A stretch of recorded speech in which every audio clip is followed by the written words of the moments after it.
Hey, everybody, it's Mike from The Mike Wagner Show, powered by Sonic Web Studios. Visit online at sonicwebstudios.com for all your needs.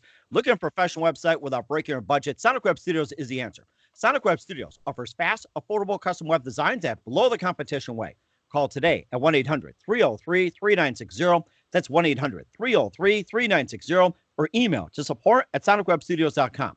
Mention The Mike Wagner Show. Get 10% off your first order. Sonic Web Studios. Take your image to the next level. Also, The Mike Wagner Show can be heard on themikewagnershow.com. You can check our Facebook page at facebook.com/The Mike Wagner Show. You can download and listen on Facebook, SoundCloud, Spreaker, Spotify, and iHeartRadio. Also on Anchor FM, Radio Public, iTunes, Google Play, Apple, Deezer, Stitcher, and more. Take The Mike Wagner Show with you on any mobile device. Subscribe to The Mike Wagner Show on the YouTube channel. Also follow The Mike Wagner Show on Instagram and Twitter today.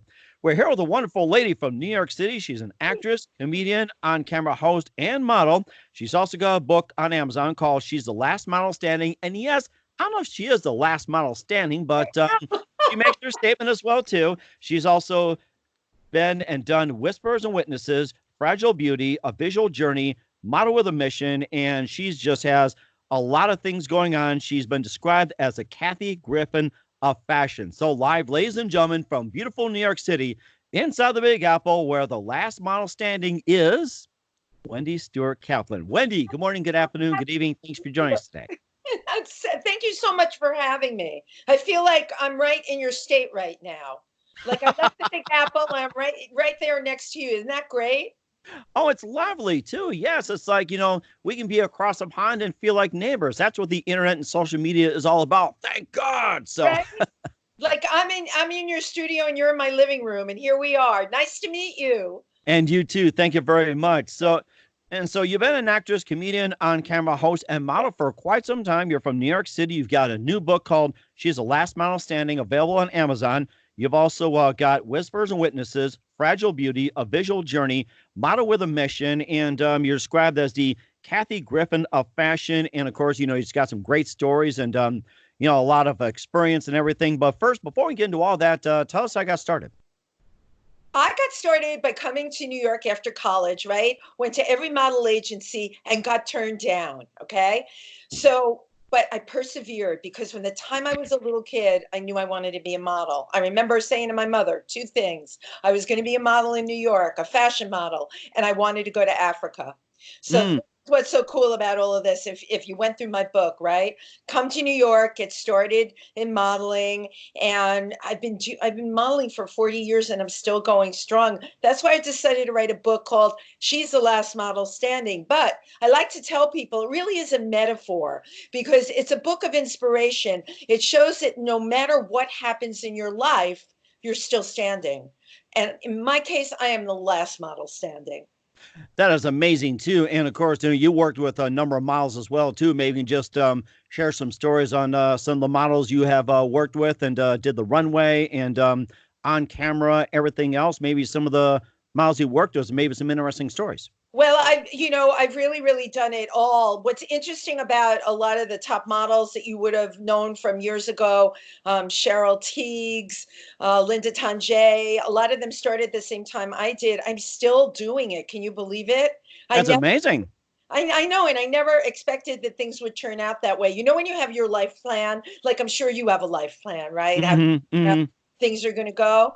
I never thought I'd turn around and, be busier than ever, be represented by an agency that would have never taken me before. So my story is one of really perseverance. It's of having a dream and never letting your dream die and never letting anyone tell you no. I remember one of the biggest agencies, I think it was Ford Models, looked at me when I came in there. They said two things. They said, "Where's your mother?" I was 15 years old, okay?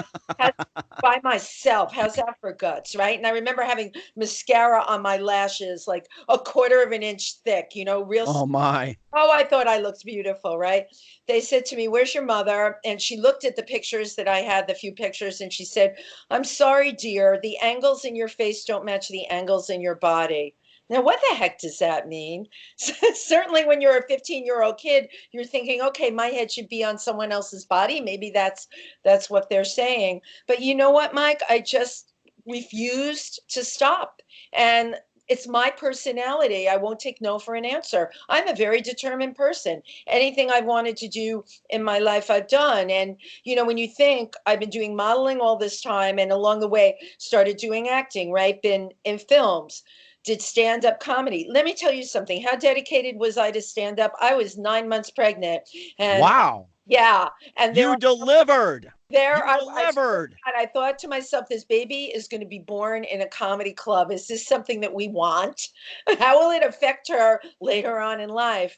But that's the kind of commitment that I have, I just make up my mind I'm going to do something and I get out there and do it.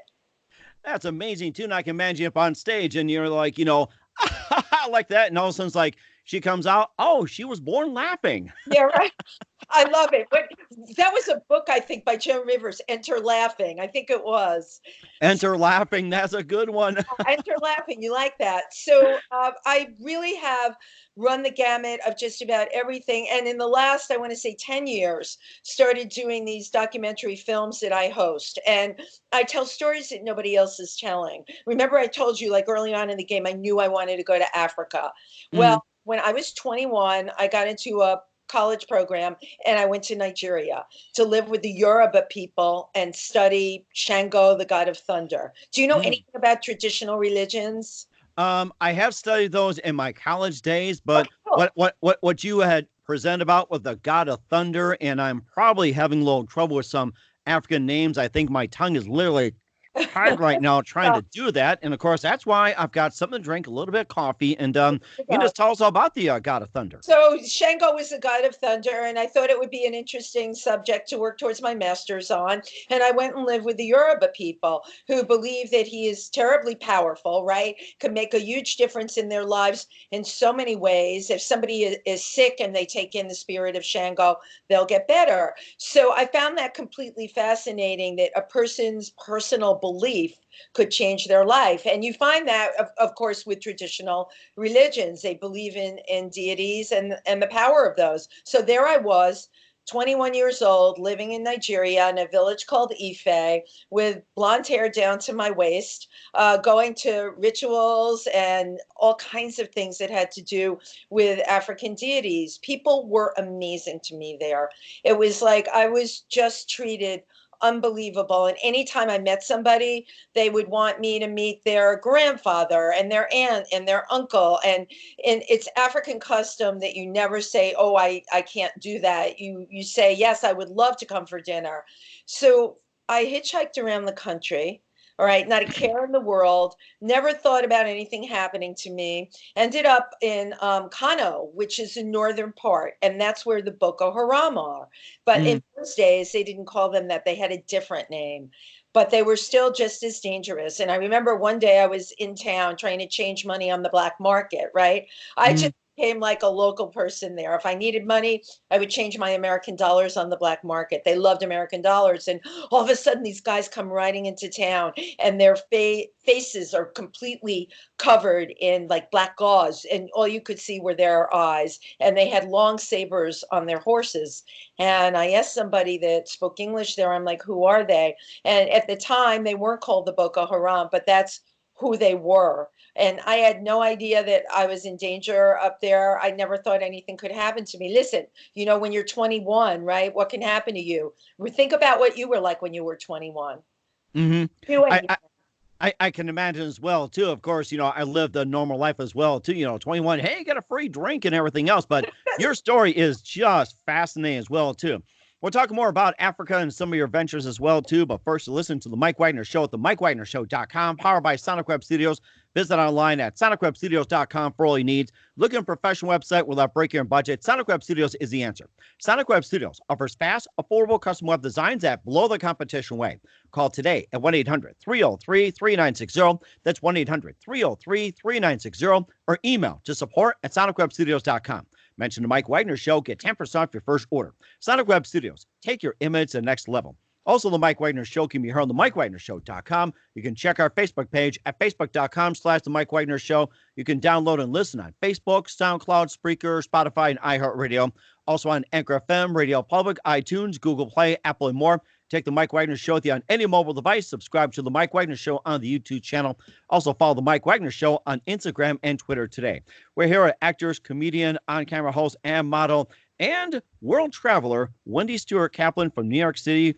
She's the author of the book, She's the Last Model Standing, available on Amazon. She's also done Whispers and Witnesses, Fragile Beauty, A Visual Journey, Model with a Mission, and more. And of course, you've been on a mission in Africa as well, too. And of course, I was going to ask you, too, how long did you stay in Africa, and where are some of the other parts of other countries in Africa you went to? So I'm so glad you asked me that question. So, in my 20s, right, I was in Nigeria, and then I came to New York. I started modeling, but it was always in the back of my head, Mike, that I wanted to go out there again. I just knew I have the heart and soul of an explorer. I knew I wanted to go there and do something. So I want to say 12 years ago, I had this idea to do this show called Model with a Mission, go to different parts of the world to tell stories that nobody else was telling. And one of the first places I went, it wasn't Africa, it was Costa Rica, because it was a little closer, right? And it wasn't so much jumping off with both feet off of the dock and landing in the water and trying to tread. And my daughter at the time was 8 years old. So I thought, okay, this is how I'm going to start my thing again. So I go to Costa Rica, and I'm in a beautiful place in Corcovado National Park. Have you ever been there? No, I haven't, but let's hear more about it. I'd love to visit one day. Oh, you would love it. It's filled with all kinds of really great animals, anteaters, Wow. and 4 different kinds of monkeys, spider monkeys, squirrel monkeys. So I'm there, and somebody said to me, have you met Augusto? And I'm like, who is he? They said, well, he's the local traditional doctor. So I thought, you know what? This is going to be my first short film. And we were able to connect with this gentleman. And what I'm going to tell you is a true story. His name was Augusto, and he took us for a walk in the forest. Now, I had taken a walk in the forest and didn't see any animals. I walked in the forest with him, and all of a sudden, hawks started to land on trees. Birds started coming out of everywhere. Mammals started coming out of the forest. It was amazing, and he didn't do anything. Okay, he was a very, very powerful traditional doctor. So he came back to our hotel with us, and he asked if there was anything that we might need help with medicine. And my husband had like a foot fungus, right? And most people take Lamisil or things like that for a foot fungus. It never goes away. It's very hard to over the counter, right? Right. He said, he looked at my husband's toe, and he said, okay, he said, meet me here tomorrow morning. I'll bring something and I'll get rid of it. So I thought, okay. So we come to breakfast the next morning, and he shows up with something really vile in a vial. I had no idea what it was. It was brown and icky looking. And he had my husband take his sock off, and he takes out a knife. He numbs my husband's foot with some kind of antiseptic, makes a little slice, pours the gunky stuff on it, right? You got the picture? Am I giving you a good visual? Yes, I'm imagining. This is radio, which is good. So wraps his foot up and says to me, okay, the fungus is cured. I go, well, what do you mean it's cured? You just poured this stuff on it. And he said, no, you'll take the bandaging off the next day and it'll be cured. And I thought, okay, right, I have nothing to lose. Next day, we take the bandage off. My husband still had the fungus there. And I thought, okay, you know what? You live and you learn. We tried. 1 month later, we're back in New York. And I said to Alan, listen, we should go to the doctor, get ourselves checked out. We've been in the jungle. By the way, how's your foot? The toenail had fallen off and a new toenail had grown in, and he never had a foot fungus again. True story. Even our internist couldn't believe it. So that was my first trip out of the box. We filmed it, and I thought, okay, this is what I need to get going now. And I think I told you, Africa has always been my heart. I can't even tell you why, but I knew I had to get back there. So we decided to go make a film there that we called Fragile Beauty, which was about 3 very remote tribes in Ethiopia in the southern Omo Valley. Mm-hmm. And initially, when I went there, I was going to be about how they had been living the same way for hundreds of years, how their dress had never changed. because keep in mind, these are people that are very elaborately adorned. Every day, they have elaborate painting on their face. They use knives to scar themselves. It's considered beauty there. And even the clothing that they wear, you and I were talking earlier about, people that hunt animals for a trophy. These people don't do that. The animals that they hunt, they eat, and then they take the skin, and the skin is made into an item of clothing. So this is something that works for them. So that's how they look. They don't have or wear modern clothing, and their currency is cows or sheep, or it can be a goat to exchange Cows, for goods sheep, and goats. I can imagine that on the New York Stock Exchange. Right. Hi, I like to buy some IBM stock for a few cows, or maybe I can throw some chickens in for some IBM stock. I can imagine that. And Mike, can you imagine? Maybe that's where bull market came from, right? Bull market. Bull market, right? That kind of makes sense to me, right? So I wanted to Bingo. just wanted to go there and tell their story. But what the story I ended up telling was a very different one than the one I had wanted to tell, because I got there and all the people were armed. They all had AK-47s because, like in so many parts of the world, land is being developed and the people were being relocated next to other tribes that they didn't get along with. So there was cattle stealing. They also were very hostile to the government. Of course, it was relocating them. So they were fully armed with AK-47s, and that was something I was not expecting. But I am a person that will always make lemonade out of lemons, and I knew I wanted to do a story about them. And we ended up telling about their way of life, their way of dressing, the rituals they carried on. But the most poignant part of that film was, while we're shooting, a local man comes over, and he was part of the Kara tribe, and he asked my translator if we had any malaria pills. And I said, oh yeah, tell him I can give him some malaria pills. And my guide said to me, no, you don't want to do that. You're taking them for yourself. The man's daughter had malaria, Mike. Oh and my. He had no money to pay for malaria drugs. He only had a cow, and they wouldn't take a cow at the clinic. I mean, this is incredible, right? That was 2018. We're in 2018 and you can't get malaria drugs. So we ended up convincing him to come to the clinic with us. And it took a lot of convincing. I had to tell him that it would be a gift I am giving to him to let me buy the malaria drugs. And wow. Right. Now, this is a man who loved his daughter, but his daughter would have died. And so you have to wonder how many children, right, in this day and age are still dying of malaria. It's prevalent all over the world, and children are dying and they don't have to. So we got there. I paid $10 for the malaria medicine. They started the treatment, and the little girl, she lived. Okay. So that was, when you shoot these kinds of films, Mike, you don't expect certain things to happen, which is why I like to work unscripted. I like to let the story unfold before me. I think that that's important. And of course, getting back to health as well, too. I was going to ask you about your husband's fungus and how it got cured. What was in the mixture of the mixture in the vial that help with the fungus medicine and make it make it go away? I'm actually interested. You had to go there, didn't you? Okay, I want you to take a guess. Okay, if you were going to treat a fungus, if you were going to, I'm going to give you a clue. If you were going to fight fire with fire, what would you put in that vial? Think about it. Fight fire with fire. If you were going to get rid of something that was a fungus, what would you fight it with? Oh, you got me on that one. Okay, I got you on that one. You're going to fight it with something else that had a lot of bacteria and fungus in it, which is cow dung. Oh my goodness! Right from the cow feed. Oh yeah, my! I know. Yeah, that's why I told you had to go there. Well, okay, but we're on radio, so we don't really have the visual. But I can use your imagination. Boy, holy cow takes on a different meaning. It does, right? But you see, you have to. I'm a very trusting person.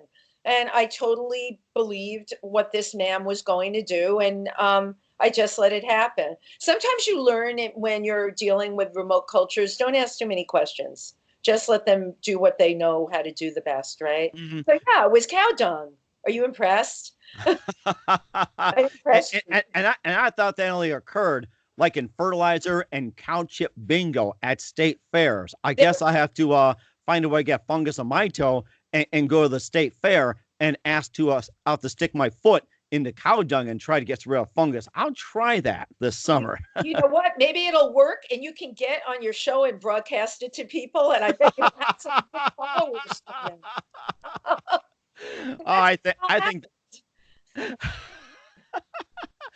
I think that'd be a really interesting idea. So we'll talk more about your ventures with Africa and also Whispers and Witnesses and also the rest of your fantastic career. You listen to The Mike Wagner Show at themikewagnershow.com, powered by Sonic Web Studios. Visit online at sonicwebstudios.com for all your needs. Look at a professional website without breaking our budget and cow dung. Sonic Web Studios is the answer. Sonic Web Studios offers fast, affordable custom web designs that blow the competition away without a cow. Call today at 1-800-303-3960. That's 1-800-303-3960 or email to support@sonicwebstudios.com. Mention the Mike Wagner Show, get 10% off your first order. Sonic Web Studios, take your image to the next level. Also, the Mike Wagner Show can be heard on themikewagnershow.com. You can check our Facebook page at facebook.com/The Mike Wagner Show. You can download and listen on Facebook, SoundCloud, Spreaker, Spotify, and iHeartRadio. Also on Anchor FM, Radio Public, iTunes, Google Play, Apple, and more. Take the Mike Wagner Show with you on any mobile device. Subscribe to the Mike Wagner Show on the YouTube channel. Also, follow the Mike Wagner Show on Instagram and Twitter today. We're here with actress, comedian, on-camera host, and model Wendy Stuart Kaplan. She's the author of She's the Last Mile Standing. We talked about a good portion of the book, along with a model with a mission, Fragile Beauty, a visual journey, and some interesting journeys through Africa as well, too. You've been through Ethiopia and Cameroon. Yes, that's right. And of course, continue on with another part of Africa, especially the Ethiopia. And where else did you go on your journey in Africa? So I ended up going to Cameroon. This is a great story. So I became a member of the Explorers Club in New York, but the Explorers Club is really all over the world. There's 3,400 people that are members, right, approximately. And it's for people that want to push the boundaries of land, sea, air, and space, okay, through scientific investigation or, in my case, film, right? So I became a member, and I was at the Explorers Club when I met two women that were rescuing primates in Cameroon. And wow. Exactly is that? Why are the people rescuing them from what? We all know what's going on with poaching in the world, right? Mm-hmm. Know about elephants and rhinos. Well, and gorillas, right? Did you see Gorillas in the Mist, the film? I have seen portions of it too, and I'm aware about the poaching situation. I have to say this is that all this poaching is really causing a decline in the elephant population, and they're having hard times trying to reproduce. Exactly. So you know your stuff. So I had heard that these two women were rescuing primates, which were gorillas and chimpanzees in Cameroon. And I heard them speak, and I said to my husband, that would really make a great film. All right. So I come home that night and I call United Airlines. I had a bunch of frequent flyer miles, and I said, I want to go to Cameroon over Christmas for 10 days. And do you have any seats available? Now, you know what that's like, trying to use miles over Christmas to go anywhere. Well, I should have known something was up when they had 2 seats available to go to Cameroon. Oh, my. No problem. And not even a ton of miles. So I wrote to both the women, and I had to they got a letter from the government for me. I mean, I know they thought I was crazy because I said, hey, I heard you speak. I want to do a film about you. And they were like, well, why do you want to do a film about us? I'm sure that they've had the BBC and a lot of very famous film companies come there. I said, because I'm a person that raises awareness through the empathy of my films that I shoot with my husband. Mm-hmm. So we end up going to Cameroon. And before I left, I had to get, the typical, right, malaria pills, the shots. We arrive in Cameroon, and there to meet us at the airport. You know how when you come to a country or anywhere, there's someone with your name on a sign? Right. Yeah, I'd seen those before. Yeah, well, the sign was there. It was upside down. Oh, and no. It was held by the most gorgeous soldier you've ever seen with a huge gun. He had to be 6'4", and he said, "Are you Mrs. Kaplan?" I said, "Yes, I am." He said, "Oh, my name is Kennedy. My English not so good." And I looked at my husband and I said, tell Kennedy he doesn't even need to speak. I just stand here and enjoy the view. He was just so handsome, so polite. And that was my experience with the people in Cameroon. I mean, anytime we had to go anywhere, it's not like when you go to a country where they have tourism.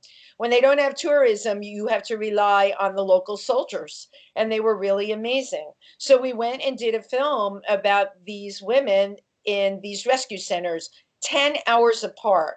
The first one that Wow. we went to, they had chimpanzees, they had gorillas, they had other kinds of monkeys there as well. But all of these primates had one thing in common. Their mothers were killed and they were left to die in the forest. All Oh right. my goodness. Right. It's terrible because keep in mind, the poachers, they want the mother. Why do they want the mother? For the medicinal purposes of what it is believed that the animal can offer. And in China, there's all kinds of medicines that make men more virile, medicines for this, medicines that shrink tumors, and that's why they're killing elephants. That's why they're killing rhino, right? I know you know this about the horn. They grind it down and they make Hmm. it into a medicine. But we know that that is not a medicine at all, that the animal is being killed for no reason. So I wanted to make a film about this to let people know that not only was this going on, but that there's people out there trying to do something about it. Because of these rescue centers, Mike, now these baby gorillas and chimpanzees are now growing up and being allowed to live their life. They are living in protected areas. Sometimes they are in 4-acre enclosures. That's huge. That's a lot of room.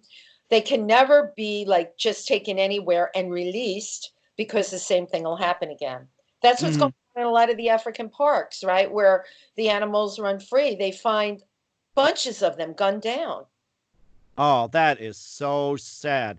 I, Yeah. I mean, I mean, we went to some parks as well too. We let animals run free, and you could also go like on a guide. Of course, you can't roll down your window, stick your hand out, and try to pet. They'll probably just chomp you, bite your head off, Tell or me where you ram your car or anything like that. went. Yeah, yeah. Where did you go? Tell me where you went. Well, we went to Medora. We had, of course, you got to see the bison up close. So of course, you can't pet them or try to feed them. They'll probably just, trample your car and just you end up being like, human food or whatever it is. Right. You can Now, look at them at least. right. Look at them, and of course, of course, we also went to a park where it's like you could actually look at some black bears up close. And there was also, I think, this is in South Dakota around the Black Hills. Now I'm trying to remember what else. I've got pictures of it, and Elk. I think there's like a rare form of deer, and I think there's also, I'm trying to think whatever else, but it's like bears just running free around the around the Black Hills area, just to go through a little you know just a path and everything else. I mean, it was just But amazing. isn't But it amazing to see them in their natural habitat? That's what it's like in Africa. When you see these animals in their natural habitat, you say to yourself, "This is how they have to be." This is what you want. Unfortunately, with the way things are in the world right now, it's just not so safe for them. mhm. But we made a film about it, and oh my gosh, my husband got 6 feet away from a gorilla. All right. Whoa. Now, for me, that gorilla started pounding his chest, and the guy that we had with us said, "Okay, you need to step back." I'm like, "Why doesn't the gorilla like me?" And we all came to the conclusion because I'm blonde. Oh. Because I was blonde. My husband wears like a black cap, and he's got his camera equipment and everything. I guess to the gorilla, he looked like another gorilla. Oh, that's too funny. Oh, great case of monkeying around, I'll tell you Yeah, we were that. monkeying around there, weren't we? That was a bad monkey joke, Michael. Oh my goodness, that's just too hilarious. I was going to ask you about, the animals, like with the killings and everything else. Now, what animals out in Africa or where you've been at? What animals are on the verge of extinction? Because there's been some big stories about that. You have certain Bengal tigers, and I think you had, certain panthers and, You got, other forms that you are got on the the verge of tigers in extinction. India. that are in some of the parks. I've been to India. They're very hard to see, the tigers. They're very elusive. They're few and far between. Okay. They're hard to see because there's not that many left. The one-horned rhino in Kaziranga National Park in India, I went to do a movie about that. Those rhino are very protected. They have rangers that give up 5 years of their life to work in those parks. All right. So you Wow. still see the one-horned rhino there, but when you go to Africa, so much of the rhino population is being decimated. I mean, poaching has become so huge, Mike, that they come with Black Hawk helicopters, all right, and shoot entire herds. You've heard of the herds of elephants and the rhinos just being gunned down like that. So we have to say to ourselves, what is the answer? And I Mhm. can tell you there is an answer. Believe it or not, there is an answer. You have to make it unattractive to the local people. How do you do that? Offer them jobs doing something else. Mhm. And in parts of Africa where it is becoming successful to let the animals live, they're creating jobs in other areas. In Virunga National Park, Emmanuel, who is running the park, he opened up a hydroelectric plant there, creating 250 jobs for the local. Wow, nice. Right. That's really great. Unfortunately, it's in a part of the world where there's so much fighting and so many other things. However, you have to say to yourself, 250 jobs, that's 250 people that are not going to be poaching. Mhm. You have to believe that there is something we can do about this. And also too, hire some security guards as well too, so none Right. of that happens as well too. Somebody comes in and tries to blow up a power plant or steal or whatever else. They're Guards. right. Protective services there too. There's plenty of opportunities. And of course, just another thing as well too. It's like, how can we help with the animal situation? Well, all of us here, there are really great organizations that you can donate to that are doing extraordinary work all over the world. And even, you know what? I tell people a $10 donation, it really makes a difference, a $5 donation. But here's one of the coolest things that I can tell the people out there. You can go online and you can Google volunteering in an African park. Just Google it. And parks will come up that are looking to hire volunteers. You can go to a park for a month even and become a volunteer there. They will train you in helping take care of the animals that have lost their mothers. They can train you in helping with releasing animals back into the jungle. So how cool is that, Mike? You have hands-on experience doing that. I took care of elephants in Asia, in Thailand. Did you know that, Mhm. me? That I'm an elephant whisperer? Did anyone? Really? I did. I took care of elephants. That's Oh my gosh, it was so great. The place was called Elephant Stay, and you go as a volunteer and you get your own elephant for a week. And wow. you learn everything you've always wanted to know about taking care of an elephant, but were afraid to ask. Oh my So goodness. amazing. We would walk to the river with the elephants every day, and elephants get very dry in the sun and they get mud on them. Their favorite thing was to go into the river and dunk down into the river. It was just a really beautiful experience. I had the best time doing that. They Mhm. eat a lot too. And I'm sure riding one as well too had to be an experience as well too. Well, So, you know what? A lot of the parks, they try and discourage people from doing that. The particular one I was in, you were allowed to do that, but again, you didn't use a hook or anything. You learned how to sit on the back of an elephant, no saddle or anything. You kind of lean forward and you learn a command that gets them going. I'm going to say it for you. Are you ready? go ahead. Hoa! Hoa! Boy, there you did it. That means go forward. That means walk. How cool is that? And then what about stop? You know what? I was never quite mastered that. Let's just say the elephant was taking me around. I wasn't really guiding the elephant. That's exactly my forte, but you know what? I loved every minute of it. For me, anytime I'm really close to an animal, I've been on camel safari, which is really, really cool. I bet you didn't know Wow. camels can gallop. They can gallop. You sit right Amazing. in that hump, right? And you Mhm. you hang on for dear life, but it's a real bumpy ride. A horse is much smoother. And camels they're not really so nice either. We would bring our camels in at the end of the day and they'd get food and water and everything. And they look so sweet, right? Their mouth. Have you ever been to like a petting zoo and talked to a camel? I take my kids to one. I've been to one in Wisconsin and places we live. We always take our kids to a petting zoo, and Right. give them the experience. Yes. Right. So, in petting zoos, camels are really nice. As a matter of fact, I kissed a camel in a petting zoo. I did. I'm here to tell you that I did that. And Oh, nice. it was nice, and his mouth was all mushy. But when you see camels in India, when they're, working camels, there's no kissing going on whatsoever. You don't want to get close because they're not nice at all, and they will spit at you, and they make a really crazy sound too. It's like a growl deep in their voice, and it says, "Get away from me. I don't like you." Oh, really? Okay. I guess not good time to smoke a camel. I've never had smoked camel. I would imagine it's not bad on the barbecue. That was terrible. About what you said. That was just awful. Well, of course, attempted comedy as well too. And speaking of comedy, of course, you've been up in the stage as well too. Maybe you've been up there 9 months pregnant and everything like that has me accomplishment. And what are some of your ventures you've done as well too, and also what's coming up on the comedy circuit for you? So on the comedy circuit, I do a lot of charity work, and I'm working with an organization I helped start in Pennsylvania. I go there on the weekends, but we service the tri-state area.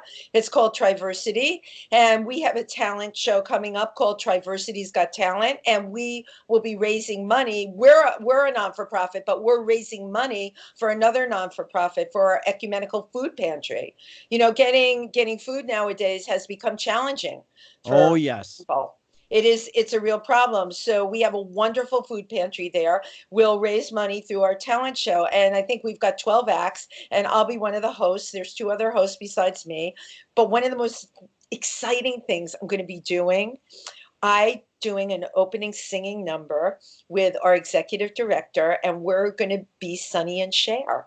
And Oh, nice. we're doing that song, I've Got You, Babe. So I'm going to be Cher. I'm really excited. I have a Cher wig. Today, designer I work with, Sue's GX, dropped off a Cher dress for me. Yeah, so you know what? I'm going to send you a picture of me as Cher. People tell me sometimes I look like Cher because I have almond-shaped eyes. Uh-huh. Yeah, I'm looking forward to it as well too. And of course, I'll be singing that song to my wife as well too. So looking forward to that. Can you sing? Are you a good singer? I only sing in the shower and sing to myself. Otherwise, I probably drive people away. I'm kidding. I bet you have a good voice. Well, if I work at it, but of course this is what I love doing, and if I sang, I probably lose a lot of people You would, too. you So would lose a lot of your listeners. They'd be like, okay, next. Yes, I'm yeah, very excited about doing the show. And it's just, I love doing fundraisers for people. It's a great way to use your stand-up comedy talents. and that's amazing too. And besides the missions you've been on, what are your upcoming plans for 2020? So right now, I'm actually working on a film called Working Dogs, and that film I want to have done and edited. It's called Working Dogs: A Love Story. We call it that because it's about the human-animal bond and the animal-human bond, and in this case, it's dogs, right? Hmm. Where you've been out, you see seeing eye dogs. You hear about veterans needing dogs for PTSD. Hmm. We hear all the time in the airport a bomb sniffing dog. Hmm. We hear if there's an earthquake in some part of the world, a cadaver dog. All right, what does all this mean? I wanted to tell the story about these incredible, right? They're partners, they're our canine partners. Listen, I went out with a police officer who had trained a bloodhound. This bloodhound went to look for people that wander off. Who could that be? An elderly person with Alzheimer's. Can you imagine if like your parent wanders off and you can call the police and someone comes from the canine patrol and that bloodhound finds your parent? Okay, or someone threatening to commit suicide that goes off, the dog tracks them down and finds them. I interviewed a journalist that has epilepsy. The dog reminds him when he has a seizure coming on to take the medicine. Oh, So wow. wow, right? You're like impressed. How about, a seeing eye dog that can actually count the steps with the person that's with him to go to the supermarket? It's Hmm. incredible. And so this film is very important to me. I want to get the word out there about what dogs are doing. I spent 2 Saturdays ago at the library with a dog, and you know what that dog was doing there? The kids were reading to the dog. Great way Wow. for a kid, right, that's shy in the classroom and doesn't want to read out loud. doesn't mind reading to the dog. Okay, the dog doesn't make any judgments. The dog just sits there unconditionally, right? And listens. Do you have a dog? We did at one point, but we're talking about getting one in the process because we had one for about 12 years, a Shih Tzu, and the dog was named after one of the running backs for the Minnesota Vikings, Chester Taylor. Got it from well-known Bismarck auto dealer. Lived 12 years, and really cute, really dedicated, and Oh, of course we're in old age and everything else. Couldn't yeah, go 12 back. years is the lifespan for that breed, by the way. I think you It probably know that. It does, yeah. And of course, my wife is in search of a Cocker Spaniel. We're looking for that, but we've had cats in the household, but unfortunately, due to health issues, we had to get rid of them. But yeah, it's like we're looking to get another dog, and we're doing some research right now. And what you guys just really interesting as well too. So we'll take a lot of those into consideration. Oh my gosh, it's so amazing. I will tell you the breeds that are in our film mostly are Labrador retrievers, golden retrievers, German shepherds. But the dog that the kids got to read to, he was a Doberman. And that's Really? really, really unusual because Doberman, you were right. Like you said, wow, you don't normally think of a Doberman that way. But I tell you, Eris was his name. He was so adorable. But after 45 minutes, he was done with the kids reading to him. And he turned around to his mother, his trainer, and said to her, he was arguing. And she answered him in German. I'm like, you talk German to the dog. She said, well, yeah. She said, I'm German, so I figured I would. And he was a European breed of Doberman. There's two kinds, American and European.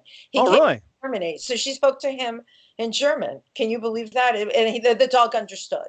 Wow. What's the difference between the American breed and the European breed? The European breed, that is a good question. Most people would not know that. The European breed is considerably larger. The dog's head was huge and he had a very, very long nose. And, the sniffer part of the nose, it looked like someone had taken like a black clown nose and stuck it on there. It was Oh huge. my. He was so handsome. And then his feet, the other difference, the feet were huge and the size of the pads. When you look at the bottom of a dog's foot, they have that padding there. The pads were enormous. He was Wow. really something, but to do this kind of film for me is very, very gratifying. So that will be done this year. We'll finish that film and I will let you know when it's done. We Now, enter our films into film festivals and through raising awareness, I've been working on having you asked me about Model with a Mission. That's been the working title of a show that I definitely want to have. It's a little bit Anthony Bourdainish and it's a little bit Wendy Stuart Kaplanish. It's a combination of both. Going to remote parts of the world to tell stories. I do have my own sense of humor and way of looking at things because, and I know you can relate to this, I always believe a sense of humor is a great way to connect with people no matter where you are in the world.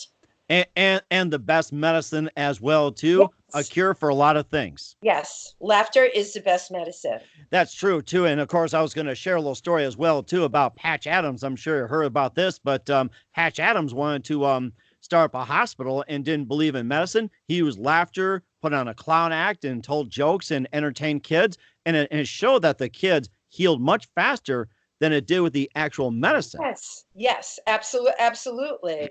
And it is the power of how those things affect the mind, right? We spend so little time thinking about that, right? We have medicines for everything, but I so believe in the power of the mind to affect the body. hmm And that's true too, especially when you have to deal with foot fungus from cow dung. Oh, you had to bring up the cow dung again, didn't you? I am never going to live this down. I will be the guest that came on your show and talked about cow dung. But maybe it'll make people look at cow dung in a different way.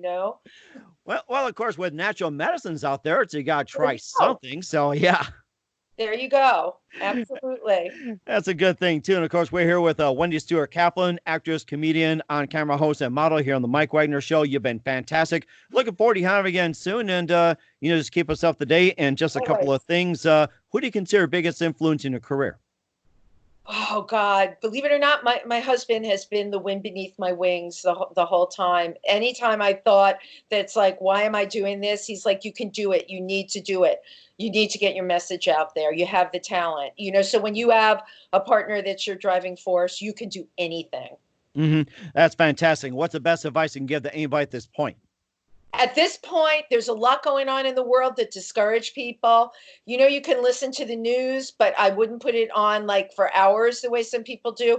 There's so much great things going on in the world. You have the internet at your fingertips. You can pull up articles about positive things, read about the great things in the world. Just like you brought up now, Patch Adams, there are various forms of people doing those kinds of things. It's easy enough to find. Get out there, and that's what you want to know about. I got to tell you, my personal thing, I'm on Facebook. I watch a lot of those animal videos. They make me laugh, they make me smile, they make me have a good day.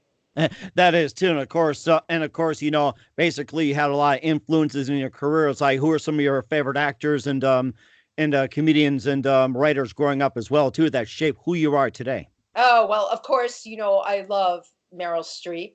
I think that she's amazing. She's a classically trained actress.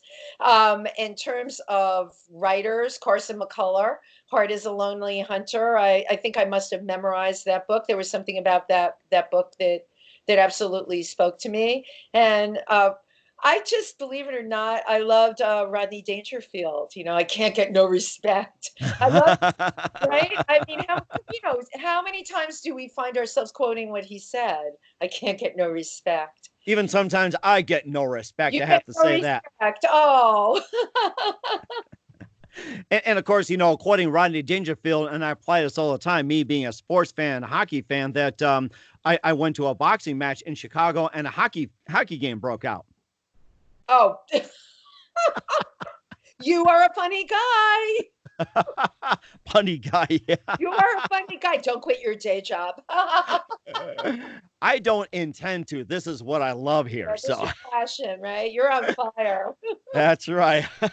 Once again, Wendy Stuart Kaplan, actress, comedian, on-camera host, and model. Also author of She's the Last Model Standing. You can Available on find that. Amazon. That's right. Also has Whispers and Witnesses, Fragile Beauty, Visual Journey, Model with a Mission. Model with a Mission. Big thank you for your time. Love to have you back on again soon, talking about animal stories and more. And once again, tell us about your upcoming projects, your website, how do people contact you, and where can people purchase your books? Okay, here's the 411 on Wendy Stuart. People can purchase my book, She's the Last Model Standing, on Amazon. People can go to my website, I always love to give the W's, www.wendystuarttv.com, to learn a lot more about me. I've got tons of interesting things on there. People can go to my social media. On Instagram, it's She's the Last Model Standing. On Facebook, it's Wendy Stuart, Stuart, and they can learn more about my films on Visual Journeys, Our Stories on Facebook. That is fantastic. Wendy, just want to say a big thank you for your time. Looking forward to you having again soon. To you. Thank you so much for having me. You're terrific. And no problem. And do us a favor, keep us up to date. We love to hear more animal stories from you. You've been fantastic. Thank you so much. And you take care, and you have a beautiful evening.